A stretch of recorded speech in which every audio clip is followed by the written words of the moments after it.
Hello student, आप सभी का स्वागत है हमारे इस न्यूज चैनल अभ्यास कोचिंग सेंटर में। हम करवाने वाले हैं विज्ञान के महत्वपूर्ण प्रश्न जो कक्षा 10 के हैं। यह प्रश्न हर साल पूछे जाते हैं, जो सिलेक्ट करके एक पीडीएफ तैयार किया गया है, जो आपके लिए एकदम बेहतर पीडीएफ है। तो चलिए इसको हम शुरुआत करते हैं।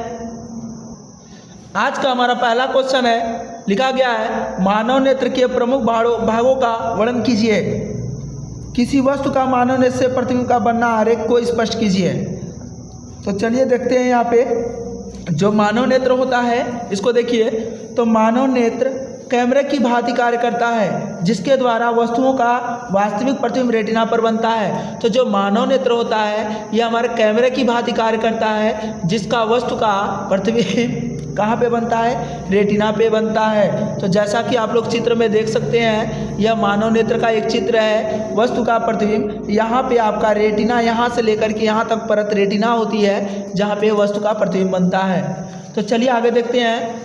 अगर पेपर में कहता है मानव का गोलक, मानव नेत्र का गोलक क्या होता है, तो चलिए देखिए। लिखा है यह लगभग गोलाकार पिंड होता है, मतलब लगभग में गोलाकार होता है, होता तो नहीं है लेकिन लगभग में माना गया है, जिसका व्यास 2.3 सेमी होता है। सामने के भाग को छोड़कर चारों ओर से यह दृढ़ अपारदर्शी परत से ढका होता है, मतलब जो सामने का भाग होता है उसे छोड़ करके दृढ़ अपारदर्शी परत से ढका होता है। इसके प्रमुख भाग होते हैं। तो यहाँ पे देखिए, यह जो सामने का भाग है इसे छोड़ करके बाकी सभी परतें दृढ़ परत से ढकी रहती हैं। तो इसी को हम क्या कहते हैं? इसके निम्न भाग होते हैं। तो चलिए देखते हैं पहला क्या होता है, दृढ़ पटल। तो नेत्र का गोला बाहर से एक दृढ़ अपारदर्शी श्वेत परत से ढका रहता है, जिसे हम दृढ़ पटल कहते हैं। तो जो सामने का जो आंख में देखेंगे जितना सफ़ेद वाला भाग दिखता है वही क्या कहलाता है? हमारा दृढ़ पटल होता है। जो नेत्र के गोले का बाहर दृढ़ अपारदर्शी श्वेत परत से ढका रहता है, मतलब यह कठोर होता है, अपारदर्शी, इसमें प्रकाश की किरणें नहीं जाती हैं, दृढ़ पटल कहते हैं।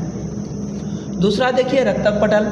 रक्तक पटल यह दृढ़ पटल के नीचे काले रंग की झिल्ली का पर्दा होता है। जो रक्तक पटल होता है उसी के नीचे काले रंग की झिल्ली का पर्दा होता है, जिससे रक्तक पटल कहते हैं। यह प्रकाश के आंतरिक परावर्तन को क्या करती है? रोकती है। तो जो रक्तक पटल होती है, जो प्रकाश अगर अंदर जा रहा है तो जो आंतरिक परावर्तन होता है उसे रोकने का यह कार्य करती है। परावर्तन नहीं होगा तो जो प्रतिबिंब बनेगा स्पष्ट बनेगा। चलिए अगला को तीसरा पॉइंट देखते हैं। लिखा गया है कॉर्निया। तो गोले के सामने का भाग पारदर्शी तथा उभरा होता है। जो गोले का सामने का भाग जो आप अपने आँख में देखेंगे तो काला सा भाग दिखेगा, उभरा होता है, उसे ही हम क्या कहते हैं? कॉर्निया कहते हैं। नेत्र में प्रकाश इसी रास्ते क्या करता है? प्रवेश करता है। अगला देखिए आइरिस क्या होता है। तो कॉर्निया के पीछे काली, भूरी अथवा नीली रंग की एक झिल्ली, अपारदर्शी झिल्ली का पर्दा होता है, जिसे आइरिस कहते हैं। आप देखेंगे किसी की आंखें काली होती है, नीली होती है, भूरी होती है, इस प्रकार से आप देखेंगे। तो यह किसके कारण होता है? तो आइरिस के कारण होता है। अगला देखते हैं तो पुतली अथवा नेत्र तारा। तो पुतली अथवा नेत्र तारा क्या होता है? तो जो पुतली होती है, यहाँ पे नेत्र तारा जो सामने का भाग होता है, आप देखेंगे आपके आँख के काले वाले के भाग के बीच में एक छोटा सा छिद्र दिखेगा, उसे ही हम क्या कहते हैं? पुतली अथवा नेत्र तारा कहते हैं। तो देखिए लिखा आइरिस के बीच में एक छोटा सा छिद्र होता है, जिसे पुतली अथवा नेत्र तारा कहते हैं। पुतली की एक विशेषता होती है कि अधिक प्रकाश में अपने आप को छोटी तथा अंधकार में अपने आप को बड़ी हो जाती है, अतः प्रकाश सीमित मात्रा में ही नेत्र में प्रवेश कर पाता है। तो यह एक विशेषता होती है जिससे क्या करता है? प्रकाश को अपने, जब अधिक प्रकाश पड़ता है तो आपकी आंखें क्या होती हैं? सिकुड़ जाती हैं, तथा जब कम प्रकाश पड़ता है तो फैल जाती है, क्योंकि अधिक प्रकाश में फैलेगा तो प्रकाश ज़्यादा जाएगा तो आँख अंधेरा हो जाएगा, मतलब आपके आँख से दिखाई ही नहीं देगा। अगर अंधेरा रहेगा तो फैलेगा तो प्रकाश अधिक मात्रा में जा सकता है। यह चित्र में देखिए, यह जो है मानव नेत्र का चित्र है। यह मांसपेशियां होती हैं जो लटकी होती हैं, आपकी आँखें हैं, जली द्रव आगे भरा रहता है। नेत्र तारा अथवा पुतली होता है। यह सामने का भाग कॉर्निया कहलाता है, यह पीछे का भाग आइरिस कहलाता है, और यहाँ पे लेंस लगा होता है। यह कांच द्रव भरे रहते हैं। ये सबसे बाहर वाले भाग को दृढ़ पटल, बीच वाले को कोराइड, अंदर वाले भाग को रेटिना, इस वाले भाग को पीतबिंदु, इसे अंधबिंदु, प्रकाशिरा। इसमें हमने दृढ़ पटल का डिफिनेशन बता दिया, रक्तक पटल का डिफिनेशन इसमें बता दिया, कोराइड किसे कहते हैं, कॉर्निया होता है, आइरिस। चलिए जो बच्चा है इसे देखते हैं। तब तक के लिए आप इसका स्क्रीनशॉट करना चाहते हैं तो कर सकते हैं। आप इसका यहाँ से इसका स्क्रीनशॉट कर सकते हैं, कॉर्निया तक कर लीजिए, इसका कर लीजिए, चित्र का ले लीजिए। चलिए आगे बढ़ते हैं। आगे देखिए नेत्र लेंस क्या होता है। आइरिस के ठीक पीछे नेत्र लेंस होता है, जो हमने चित्र में दिखाया है। इस लेंस के पिछले भाग की वक्रता त्रिज्या छोटी तथा अगले भाग की वक्रता त्रिज्या बड़ी होती है। लेंस अपने स्थान पर मांसपेशियों के बीच टिका रहता है। इसमें अपनी फोकस दूरी बदलने की क्षमता होती है। मतलब यह बताया गया है जो लेंस होता है इसके पिछले भाग की वक्रता त्रिज्या थोड़ा सा छोटा होता है, अगले भाग की वक्रता त्रिज्या बड़ी होती है, और यह अपने स्थान पर मांसपेशियों के बीच में टिका रहता है। जैसे आप आंखों को उठा के देखेंगे तो दूर दिखाई देगा, झुका के देखेंगे पास दिखाई देगा, तो वही इसमें फोकस दूरी बनने की क्षमता होती है। चलिए देखते हैं कोरोइड। तो दृढ़ पटल के नीचे काले रंग की झिल्ली होता है जिसे कोरोइड कहते हैं। यह प्रकाश को यानी शोषित करके प्रकाश के आंतरिक परावर्तन को रोकती है। तो जो कोरोइड होती है यह दृढ़ पटल के नीचे काले रंग की झिल्ली होती है जिसे कोरोइड कहते हैं। यह प्रकाश को अवशोषित करके प्रकाश के आंतरिक परावर्तन को रोकती है, परावर्तन नहीं होने देता है, जिससे प्रतिबिंब बनता है। रेटिना। तो कोरोइड झिल्ली के नीचे सबसे भीतरी भाग में पारदर्शी झिल्ली होता है। जो कोरोइड झिल्ली होता है उसके निचले भाग में सबसे पारदर्शी मतलब आर पार जाने वाला झिल्ली होता है, जिसे रेटिना कहते हैं। प्रकाश सिराओं की एक फिल्म होती है। प्रकाश सिरा मतलब जो हम लोग देखते हैं यहीं पे जाके बनता है। यह वस्तुओं का प्रतिबिंब, रूप, रंग, आकार का ज्ञान मस्तिष्क तक पहुँचाता है। रेटिना के पीछे से क्या होता है, यह क्या करता है, हमारा जो प्रतिबिंब बना है, रूप, रंग, आकार है, इसका ज्ञान मस्तिष्क तक देने का कार्य करता है। अंध बिंदु देखिए, जिस स्थान पर प्रकाश सिरा रेटिना को छेद कर मस्तिष्क में जाती है उस स्थान पर प्रकाश का कोई भी प्रभाव नहीं पड़ता है और इसी स्थान को हम अंध बिंदु कहते हैं। मतलब यहाँ पे अंध बिंदु हो गया। पीत बिंदु देखिए, तो यहाँ पे है रेटिना के बीचों बीच एक पीला भाग होता है जहाँ पर बना हुआ प्रतिबिंब सबसे स्पष्ट दिखाई देता है, जिसे हम क्या कहते हैं, पीत बिंदु कहते हैं। तो आप लोग इसका भी स्क्रीनशॉट कर लीजिए। इसका पीडीएफ पाने के लिए हमारे लास्ट तक वीडियो में बने रहें।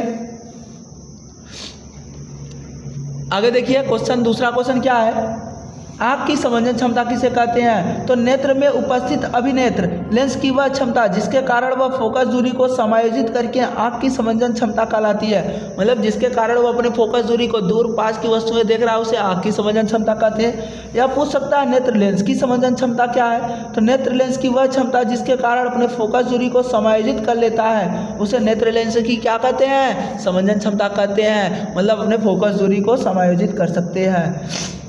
देखिए यह क्वेश्चन एकदम इम्पोर्टेंट क्वेश्चन है, मोस्ट इम्पॉर्टेंट क्वेश्चन है जो हर साल पूछा जाता है। दूरदृष्टि दोष किसे कहते हैं, यह किन किन कारणों से होता है, इस दोष के निवारण के लिए किस प्रकार का लेंस प्रयुक्त होता है, किरण आरेख द्वारा समझाइए। तो हमसे दूरदृष्टि दोष पूछा है, कौन से कारण से होता है, निवारण इसका पूछा गया है, और किरण आरेख देखिए। चलिए सभी क्वेश्चन को देखते हैं। इसमें दूरदृष्टि दोष, तो इस दोष से पीड़ित व्यक्ति को दूर की वस्तुएं स्पष्ट दिखाई देती हैं। अगर किसी व्यक्ति को दूरदृष्टि दोष हुआ है तो उसे दूर की वस्तुएं दिखाई तो देती हैं परंतु नज़दीक की वस्तुएं स्पष्ट दिखाई नहीं देती हैं। इस दोष के दो कारण में से एक कारण हो सकते हैं। मतलब या तो मनुष्य में दो कारण में से किसी एक कारण भी हो सकता है।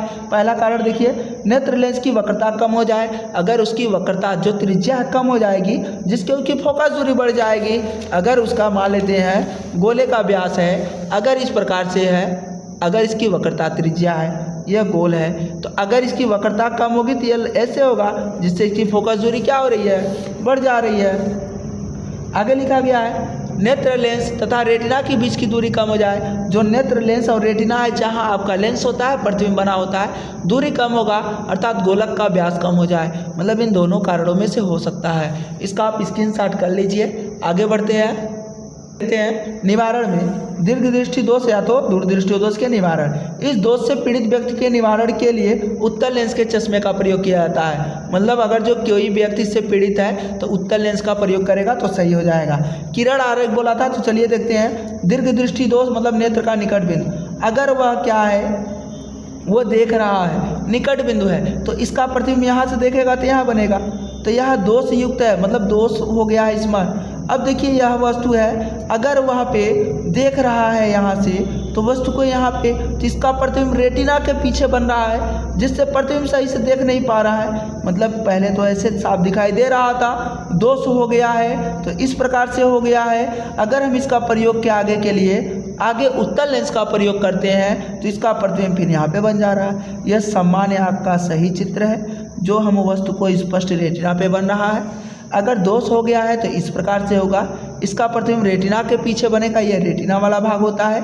अगर हम लेंस का प्रयोग करते हैं तो इसका प्रतिबिंब पुनः यहाँ पे बन जा रहा है। तो आप लोग इसका स्क्रीनशॉट कर लीजिए। आप लोगों के लिए अगर जो इस वीडियो का PDF चाहिए तो आपको PDF प्रोवाइड करा दिया जाएगा।